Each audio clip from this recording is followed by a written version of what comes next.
வணக்கம். Welcome to life horoscope. Life ஹாரோஸ்கோப்பில் நாம் இப்போ நவம்பர் மாத ராசி பலனை டீட்டெயிலாக பார்க்க போகிறோம். லைஃப் ஹாரோஸ்கோப்பில் நான் ரொம்ப ஜென்யூனாக சொல்கிறேன். சர்வீசஸ் எல்லாமே ரொம்ப கிளியராக ஜென்யூனாக ஸ்ட்ரெயிட் ஃபார்வர்டான ஆன்சரோடு தான் உங்களுக்கு சர்வீசஸ் கொடுக்குறோம். ஏகப்பட்ட சர்வீஸை நம்ம ஆட் பண்ணியிருக்கோம். வெப்சைட்குள்ளே போனீங்கன்னா தெரிஞ்சிடும். உங்கள் மேரேஜ் மேட்சிங், உங்கள் பர்சனல் ப்ரிடிக்ஷன், ஹாரோஸ்கோப் அனலைஸ் பண்ணுறது, ப்ளஸ் உங்களுக்கு வந்து கரியர் பற்றி நிறைய சப்ஜெக்டாக பிரித்து வச்சுருக்கோம். இது எதுவுமே ஏஐ ஜென்ரேட்டட் கிடையாது.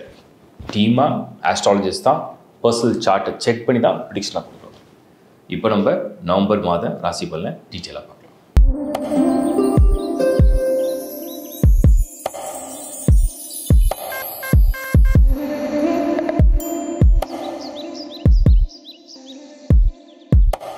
மீன ராசி லாஸ்ட் பட் நாட் லீஸ்ட், இதான் கடைசி ராசி. ராசிகளில் இது கடைசி, பட் வாழ்க்கையில் இது வந்து நிறைய விஷயத்தில் ஃபஸ்ட்டு வர்றதுக்கெலாம் வாய்ப்பு உண்டு. மீன ராசியை பொறுத்த வரைக்கும் நான் வந்து நவம்பர் மாதத்தை வந்து க்ளீனாக செக் பண்ணி பார்த்துட்டேன். கம்ப்ளீட்டாக பார்க்கும்போது ஒன்றே ஒன்று தான் புரியுது.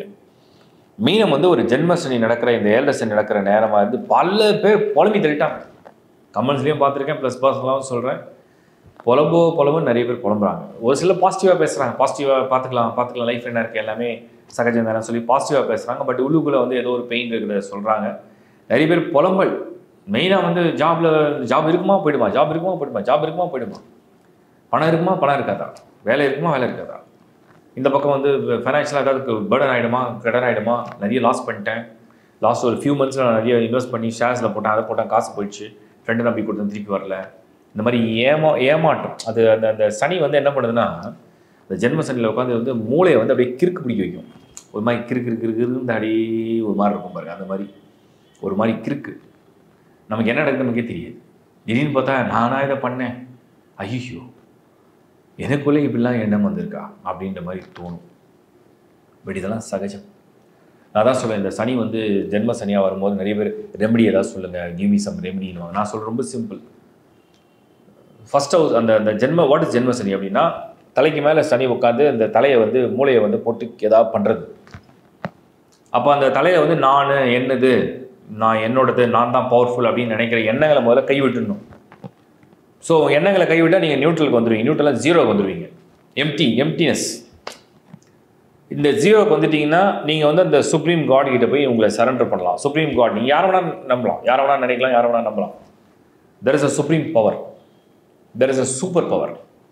அந்த ஒரு சுப்ரீம் பவர், அந்த ஒரு எல்லாம் உள்ள இறைவன், அந்த கடவுள், அந்த ஞானத்தோட, அந்த பக்தியோட, ஒரு ஸ்ரத்தையோட, ஒரு மனமுருகி உணர்வோட, அது உணர்வோட உங்களுக்கு எந்த தெய்வத்தை உணர முடியுது நீங்கள் முதல்ல உணர கற்றுக்குங்க. அப்போ நீங்கள் அதை உணரணும். அது உணரும் போது உங்களுக்கு ஏதோ ஒன்று தொடும்.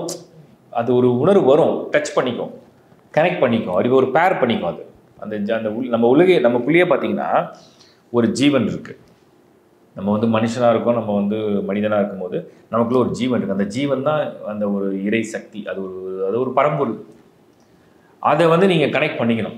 ஸோ அதுக்கு நீங்கள் வந்து அந்த பிரார்த்தனை செய்யும் போது என்னன்னா, நீங்கள் ஒரு எம்டினஸ்க்கு வரீங்க, ஜீரோ ஆகிறீங்க, நியூட்ரலைஸ் ஆகிறீங்க, அந்த ஒரு சுப்ரீம் பவரோட தொடர்பாயிட்டீங்கன்னா உங்களை அது வழி நடத்தும். அப்போ என்ன, அந்த சனியால் உங்களை ஒன்றும் பண்ண முடியாதுன்னு நான் சொல்கிறேன். அது கொடுக்குற கிறுக்கு புத்தியை கொடுக்கும். பட் நீங்கள் அந்த சுப்ரீமோட அந்த பவரோட கனெக்ட் பண்ணிட்டீங்கன்னா உங்களை வந்து அது வழி நடத்த ஆரம்பிக்கும். நடக்கிற நன்மை தீமைகளை கைட் பண்ணி கொண்டு போயிடும். ஸோ ஃபஸ்ட்டு நீங்கள் இங்கே ரிலாக்ஸ் ஆகிடுறீங்களா? அடுத்த விஷயம், இந்த நவம்பர் மாதம் ஏன் இதெல்லாம், இந்த கதையை இந்த மாதம் அந்த மீனத்துக்கு சொல்கிறேன்னு நான் இப்போ டீட்டெயிலாக புரிஞ்சிடும் உங்களுக்கு. குரு வந்து 5th ஹவுஸில், அது வந்து எக்ஸால்டடு. சந்திரன் வந்து மீனத்தில் இருந்தால் தான் சந்திரனுடைய, அதாவது மீன ராசி. நீங்கள் கடக வீட்டில் குரு வராரு. இப்போ குருவும் சந்திரனும் பரிவர்த்தனை, எக்ஸ்சேஞ்சிங். குருவுடைய பார்வையும் சந்திரன் மேலே போய் விழுந்துடும். குருவும் உச்சம், அவர் தான் உங்கள் ராசிநாதன். ஸோ உங்கள் ராசிநாதன் அப்படிங்கிறது வந்து யார்? குரு. இப்போ இந்த மாதிரி ஒரு காம்பினேஷனில் குரு வரும்போது மற்ற பிளானட்டரி பொசிஷனில் உங்களுக்கு யோகக்காரகன் யார்? செவ்வாய் தான் யோகக்காரகன். அவர் தான் லார்ட் ஆஃப் 9. அவர் கரெக்டாக 9th ஹவுஸ்லேயே இருக்கார். இதுதான் ட்ரையாங்கிள் சீரியஸ். இது ட்ரையாங்கிள் சீரியஸ்னால் என்னென்னா, கரெக்டாக சந்திரன் 1st ஹவுஸில், குரு 5th ஹவுஸில், செவ்வாய் 9th ஹவுஸில். அப்போ 1, 5, 9 திரிகோணாதிபதிகள் அழகாக பொசிஷன் எடுத்திருப்பாங்க. இதில் என்னென்னா, இந்த குருவும் சந்திரனும் பரிவர்த்தனை பண்ணியிருக்கோம், செவ்வாய் அதோட ஓன் ஹவுஸ்லேயே பொசிஷன் எடுத்திருக்கோம், ஆனால் அதை குரு பார்க்கும். அந்த மாதிரி ஒரு காம்பினேஷனில் மீனத்துக்கு இந்த மாதம் 2025 நவம்பர் மாதம் உங்களுக்கு கால்குலேஷன் பர்ஃபெக்டாக மேட்ச் ஆகுது.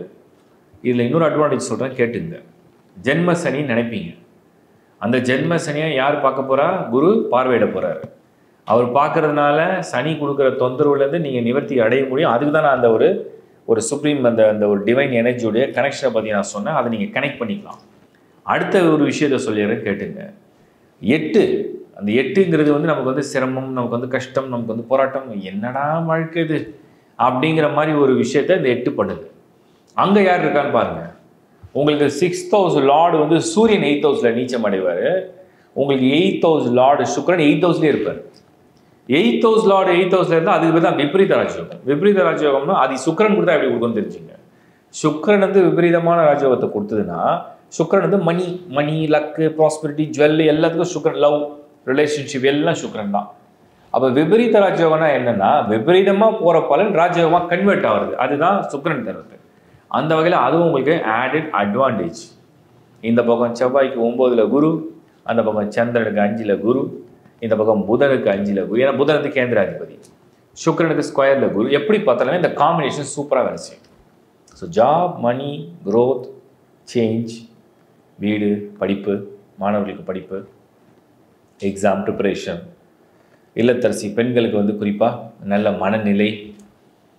ஏதோ இந்த 7 சனி போட்டு போட்டு போட்டு போட்டு ஒரு அடி அடிச்சிட்டே இருக்கேன், எப்படா நிம்மதி அப்படின்ற மாதிரி இந்த முறை மைண்ட் கிளாரிட்டி அப்படி வந்து அந்த சூழ்நிலையை உருவாக்கும்.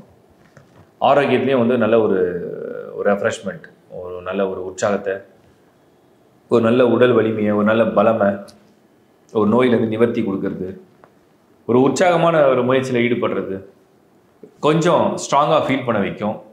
நம்ம கரெக்டாக பண்ணியிருக்கோம் போல், நம்ம கரெக்டாக யோசிச்சிருக்கோம் அப்படின்னு தோண வைக்கும். இதெல்லாம் நல்லா பண்ணி கொடுத்துரும், பலன் கொடுத்துரும். பிஸ்னஸில் இன்வெஸ்ட்மெண்ட் பண்ணுறதுக்கும் கரெக்டாக பண்ணி கொடுத்துரும்.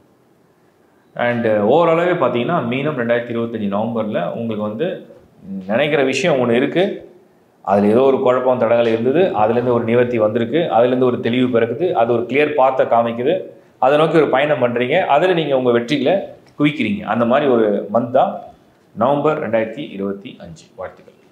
நீங்கள் பார்த்தது ஒரு பொதுவான ஒரு கருத்து, அதாவது ஜென்ரல் டிரான்சிஷனை பேஸ் பண்ணி நான் எவ்ரி மந்த்தும் அந்த ராசிக்கு ஒரு ப்ரிடிக்ஷனை கொடுக்குறேன். ரொம்ப வருஷமாக கொடுக்குறேன். உங்களுக்கு வந்து பயனுள்ளதாக இருக்குன்ற நம்பிக்கையில் நான் தொடர்ந்து செய்கிறேன். உங்கள் நண்பர்களுக்கும் உறவுகளுக்கும் ஷேர் பண்ணுங்கள். இப்போ ரீசனாக நிறைய வீடியோஸ் அப்லோட் பண்ணியிருக்கேன். பர்டிகுலராக வந்து லாஸ்ட்டு 90 டேஸை பற்றியும் நான் சொல்லியிருக்கேன்.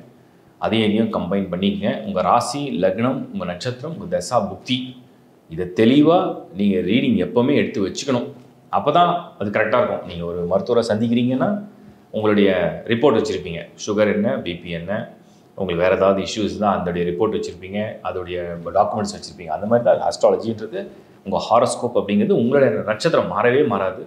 உங்கள் ராசி மாற போகிறதில்ல, உங்கள் லக்னம் மாற போகிறதில்ல, தசாபுக்தி மட்டும் மாறிட்டே இருக்கும். ஸோ அதை நீங்கள் செக் பண்ணி வச்சுக்கிட்டிங்கன்னா என்ன நடக்குதுன்றது ஒரு அப்சர்வேஷன் பார்க்கலாம். ப்ளஸ் இப்போ நான் கொடுத்த இந்த வீடியோவோட நீங்கள் வந்து டீட்டெயில் ஹாரோஸ்கோப், முதல்ல உங்கள்கிட்ட ஒரு ஹாரோஸ்கோப் இருக்கணும். எல்லாருக்கும் முதல்ல அவங்க யார் அப்படிங்கிற ஒரு அடையாளம் வேணும்ல, அதான் சார்ட்டு. ஹாரோஸ்கோப் சார்ட்டுங்கிறதுன்னா உங்களுடைய அந்த கர்மாவுடைய ஒரு அடையாளம். இப்போ நமக்கு ஒரு ஐடி கார்டு இருக்குது. இப்போ நமக்கு வந்து ஆஃபீஸ் ஐடி கார்டுன்னு ஒன்று இருக்கும். நமக்கு வந்து நார்மலாக நம்ம எந்த நாட்டை சேர்ந்துருக்கோமோ அதுக்கு ஒரு ஐடி கார்டு இருக்கும். அந்த மாதிரி தான் ஹாரோஸ்கோப்ன்றது உங்களுடைய பிறப்பு, அந்த பிறப்புலேருந்து வரக்கூடிய விதி, அதுலேருந்து வரக்கூடிய வாழ்க்கை, அந்த வாழ்க்கையில் ஏற்படக்கூடிய சில மாற்றங்கள், என்னென்ன உங்களுக்கு விதிக்கப்பட்டிருக்கு, என்னென்ன மாற்றங்கள் எந்தெந்த தசா புக்தியில் மாறப்போகுது, டிரான்சிஷன் எப்படி மாறுது, அந்த ராசிக்கு எப்படி அதை எமோஷனாக எடுத்துக்க போகிறோம், அந்த லக்னத்துக்கு அது விதிப்படி என்ன வேலை செய்ய போகுது, இந்த டோட்டல் காம்பினேஷன் தான் ஹாரோஸ்கோப். அந்த ஹாரோஸ்கோப் எவ்வளோ இம்பார்ட்டன்ட்ன்றதுக்காக நான் சொல்கிறேன். அதை வந்து இப்போ எல்லோரும் முன்னாடிலாம் புக்கு நோட்டெல்லாம் எழுதினோம். இப்போ எல்லாமே சாஃப்ட் காப்பி, அப்படியே மொபைலில் ஒரு பிடிஎஃபாக இருக்கும். எடுத்திங்கன்னா ஃபுல் பேஜ் ஓப்பன் ஆகும், ரீட் பண்ணிகிட்டே இருக்கலாம். உங்களுக்கு என்னென்ன யோகா இருக்குன்னு அப்பப்போ பார்க்கலாம். ப்ளஸ் அந்த ஹாரோஸ்கோப் சார்ட் அப்படி பார்க்க நிறைய விஷயங்கள் புரியும். நான் நிறைய ஆஸ்ட்ரோலையும் அதுக்கு நிறைய வீடியோஸ் கொடுத்துருக்கேன். ஸோ தட் உங்களுக்கு ஏதாவது ஒரு பேஜ் ஓப்பன் ஆச்சுன்னா அது ரிலேட்டாக அந்த வீடியோவை செக் பண்ணி கம்பைன் பண்ணிக்கலாம். வாஸ்து, நியூமராலஜி, ஜெம்மாலஜி, என்ன லக்கு உங்களுக்கு. ரெமெடிஸ் நிறைய பேர் கேட்டாங்க. நான் ஒரு விஷயத்தை நீங்கள் ஷேர் பண்ணுறேன். உங்களுக்கு ரெமெடி இருக்கா இல்லையா? ஒரு ரெமெடிங்கிறது பலிக்குமா பலிக்காதா? கண்டிப்பாக பலிக்கும். பலிக்காமல் எதுவுமே போகாது. உலகத்தில் எல்லாத்துக்குமே ஒரு மாற்று வழி இருக்குது, மாற்று கருத்து இருக்குது, ஒரு மாற்று மருந்து அப்படின்னு ஒன்று இருக்குது. ஆனால் அது யார் சரியான முறையில் கையில் எடுத்து அந்த முறையை கையாண்டு அதை செயல்படுத்துகிறாங்களோ அவங்களுக்கு அது பலிக்கும். எல்லாருக்கும் அது பலிக்குமானா அவங்கவுங்க செய்யறதை பொறுத்து. சரி, இந்த ரெமடியில் என்னென்ன இருக்குது அப்படின்னு பார்த்தீங்கன்னா, யந்திர மந்திர தந்திர, யந்திர மந்திர தந்திர, அதுக்கப்புறம் ஹௌஷத அப்படின்னு ஒன்று இருக்குது, அதுக்கப்புறம் ரத்தின அப்படின்னு ஒன்று இருக்குது, யக்ன அப்படின்னு ஒன்று இருக்குது. மொத்தம் 6 விதமான பரிகாரங்கள் இருக்குது. இந்த 6 விதமான பரிகாரம் எல்லாரும் பண்ண முடியாது. ஏன்னா அதுக்கு ஈடுபாடு வேணும், அதை புரிஞ்சுக்கணும், அதை ப்ராக்டிஸ் பண்ணணும். இது ஒரு பெரிய வேலை. பட் எளிமையாக பண்ணுறது சிலது இருக்குது. இப்போ கடவுளை வணங்குறது, ஒரு கோயிலுக்கு போகிறது அப்படிங்கிறது எளிமையான பரிகாரம். அது அவங்கவுங்க ஹாரோஸ்கோப்புக்கு நடக்கக்கூடிய அந்த தசாபுதியை கரெக்டாக செக் பண்ணி, அந்த கரண்ட் டிரான்சிஷனை கரெக்டாக செக் பண்ணி, ஒரு தெய்வத்தை, ஒரு கோயிலை தேர்வு செஞ்சு தொடர்ந்து அந்த வணங்குதல், அந்த பூஜையை செஞ்சுட்டு வந்தீங்கன்னா நிச்சயமாக ஒரு மாற்றம் உங்களுக்கு தெரியும். மன அமைதி முதல்ல வரும், பாசிட்டிவ் திங்கிங் வரும், அந்த கர்மாவை ஓவர் கம் பண்ணுறதுக்கு ஒரு எனர்ஜி வரும், அதுக்கு ஒரு ஐடியாவும் வரும். அதுக்கப்புறம் உங்களுக்கு நல்ல விஷயமும் நடக்கும். இதுதான் ஒரு பர்டிகுலர் தசையில் நமக்கு நடக்கக்கூடிய கெடுபலை குறைக்கிறதுக்கு ஒரு வழி. இது ஒரு பரிகாரம், அந்த பிரார்த்தனைன்னு சொல்கிறோம், தந்த்ரா அப்படின்னு சொல்கிறோம். இதுக்கு அடுத்தது ரத்தினா அப்படின்னு சொல்லுவோம். ரத்தினம்னா ஜெம்ஸ்டோன். நம்ம ஒரு வேண்டுதல் செய்கிறோம், ஒரு கோயிலுக்கு போகிறோம், ஒரு பாசிட்டிவான ஒரு ஸ்பிரிச்சுவல் பிளேஸில் போய் இருக்கோம், தியானம் பண்ணுறோம், ஏதோ ஜபம் பண்ணுறோம், இல்லை வேண்டுதல் செய்கிறோம், இல்லை ஏதோ ஒரு முறையில் நம்ம ஒரு ப்ராக்டிஸ் பண்ணுறோம். அப்போ நம்ம உடலில், நம்ம கையில், நம்மளோட உடலில் நம்ம அந்த ரத்தினத்தை அணியும் பொழுது அதோட சக்தியை நம்ம எடுத்துப்போம். ஏன் கை விரல்களில் ரத்தினங்கள் அணிகிறாங்க அப்படின்னா, குறிப்பாக ஆண்களுக்கு இந்த கை விரல்களில் ரத்தினங்கள் வலது இடது அணியும் பொழுது அதிகமான அந்த எனர்ஜி ஃப்ளோ அப்படிங்கிறது இந்த ஏரியாவில் இருக்கும், கை பாதங்களில் இருக்கும். அதனால் அதை அணியும் பொழுது அந்த எனர்ஜி நீங்கள் எடுக்க போகிறீங்கன்னு அர்த்தம். அதுக்கப்புறம் பெண்டன்ட்டு, கழுத்தை ஒட்டி பெண்டன்ட், ஆனால் அது வெளியே தெரியணும். அப்போ அந்த எனர்ஜி உங்களுக்கு அட்ராக்ட் பண்ணணும். ஸோ இதுதான் ரத்தினா. மீதி பரிகாரங்கள் அப்படின்னு பார்த்தீங்கன்னா, இப்போ மந்த்ரா இருக்குது, அது கரெக்டாக தெரிஞ்சு உச்சரித்து ஜபிக்கணும். அப்போது யந்திரம்னா யந்திரம் மாதிரி இருக்கும், ஒரு மிஷின் மாதிரி. அது நீங்கள் ஒன்று செய்கிறதுக்கு பதிலாக ஒரு முறை அதை செய்ய வச்சிட்டிங்கன்னா அது ஆக்டிவேட் ஆகும். தட் இஸ் கால் யந்திரம். இப்போ நம்ம ஒரு வால் கிளாக் இருக்குது, ஒரு பேட்ரி போட்டு அதை கீ பண்ணுறோம், அது பாட்டில் ஓடிட்டுருக்கு. எப்போ பேட்ரி டவுன் ஆகுதோ மறுபடியும் பேட்ரி மாற்றுறோம், அதான் யந்திரம். இப்போ பிரமிடில் அந்த மாதிரி நிறைய யந்திரங்கள் வருது. அது நம்ம சைட்லேயும் அவைலபிளாக இருக்குது, மார்க்கெட்லேயும் அவைலபிளாக இருக்குது, உங்களோட நம்பிக்கையை பொறுத்து. அதுக்கு அடுத்தது தான் நம்ம சொல்கிறோம் ஔஷதா அப்படிங்கிறது டிஃப்ரெண்ட்டான கான்செப்ட்டு.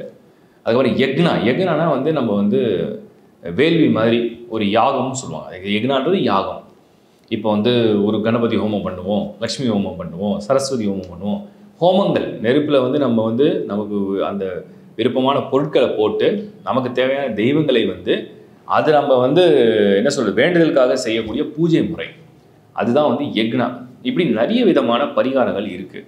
நமக்கு எது மேட்ச் ஆகுதுன்னு தெரிஞ்சு நமக்கு எது கம்ஃபர்டபுளாக செய்ய முடியுமோ அந்த ப்ராக்டிஸில் பண்ணிங்கன்னா டெஃபினட்டாக இது ரிசல்ட்ஸ் கொடுக்கும். அதனால தான் இன்னைக்கு நிறைய பேர் ரெமெடியே சொல்ல மாட்டீங்க, ரெமெடியே இல்லையான்னு கேட்டால் ஜென்ரலாக சொல்ல முடியாது. இப்படி என்னென்ன டைப் ஆஃப் ரெமெடிஸ் இருக்குன்றதை நான் சொல்கிறேன். அது உங்களுக்கு எது பொருந்துதோ அதை நீங்கள் செய்து கொள்ளலாம். நிச்சயமாக அதுக்கு ஒரு பலன் இருக்குது. முறையாக செஞ்சீங்கன்னா பலன் வரும். வாழ்த்துக்கள்.